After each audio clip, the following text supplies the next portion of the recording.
Hi friends, welcome to Deiva foods.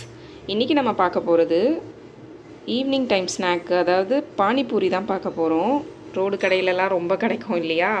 நான் இப்போ அதுக்கு தேவையான பொருட்கள்லாம் எடுத்து வச்சுருக்கேன். பானிபூரினோடனே நம்ம பூரி வீட்டில் செய்வோம்னு நினச்சிக்காதீங்க. நான் வீட்டிலலாம் பண்ண மாட்டேன், ஏன்னா நான் ட்ரை பண்ணியிருக்கேன், எனக்கு அந்தளவுக்கு வந்ததில்லை.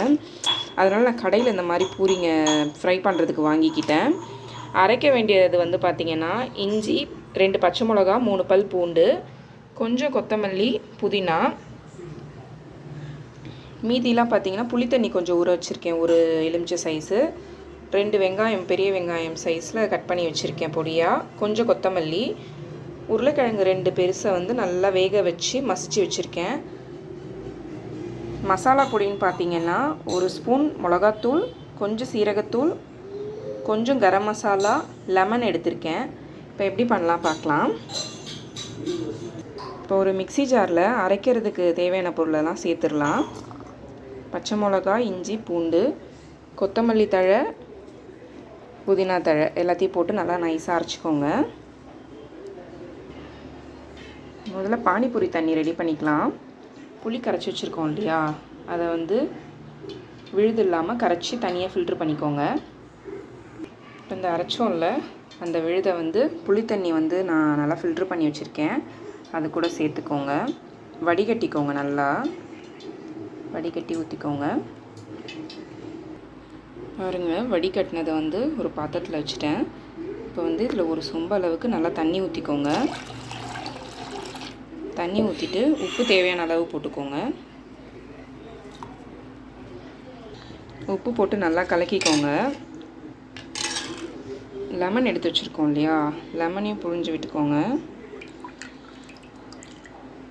அவ்வளோதான், இப்போ பானிபூரி தண்ணி ரெடி.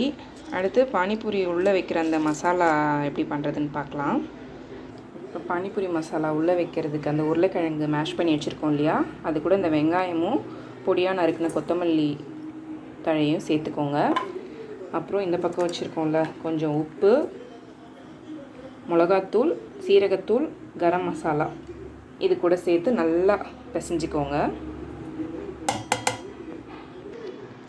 இப்போ பாருங்கள், நல்லா மிக்ஸ் பண்ணிட்டேன். மிளகாத்தூள், இந்த தூள் எல்லாமே நம்ம போட்டோம் இல்லையா, கரம் மசாலாலாம், அது எல்லாமே நல்லா மிக்ஸ் பண்ணி வச்சாச்சு. இப்போ இது ரெடியாக இருக்குது உள்ளே வைக்கிற ஸ்டஃபிங். இந்த தண்ணியில் வந்து லைட்டாக புதினா இலையை ஒரு 4-5 இலையை பொடியாக நறுக்கி போட்டுக்கோங்க, பார்க்க நல்லாயிருக்கும். பாருங்கள், இந்த மாதிரி கட் பண்ணி போட்டாச்சு. இப்போ வந்து இந்த பானிபூரி அப்பளத்தை வந்து நம்ம பொரிச்சு எடுத்துக்கலாம். அதுக்கு ஒரு சின்ன வானலில் எண்ணெய் நல்லா காய வச்சுருக்கேன். ஒரு 4 நாளாக போட்டு பொரிச்சு எடுத்துக்கலாம்.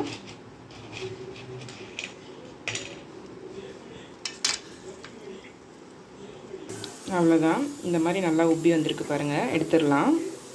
இப்போ பாருங்கள், பூரியெல்லாம் இந்த மாதிரி நான் பொரிச்சிட்டேன். இதில் வந்து கொஞ்சம் சின்னதாக சரியாக வறுபடாத பூரி இதெல்லாம் தனியாக எடுத்துகிட்டு அதை வந்து நம்ம இந்த இது பண்ணி வச்சுருக்கோம் இல்லையா, உள்ளே வைக்கிற ஸ்டஃபிங் உருளைக்கிழங்கு, அதில் உடச்சி விட்டுடலாம். நல்லாயிருக்கும் டேஸ்ட்டு.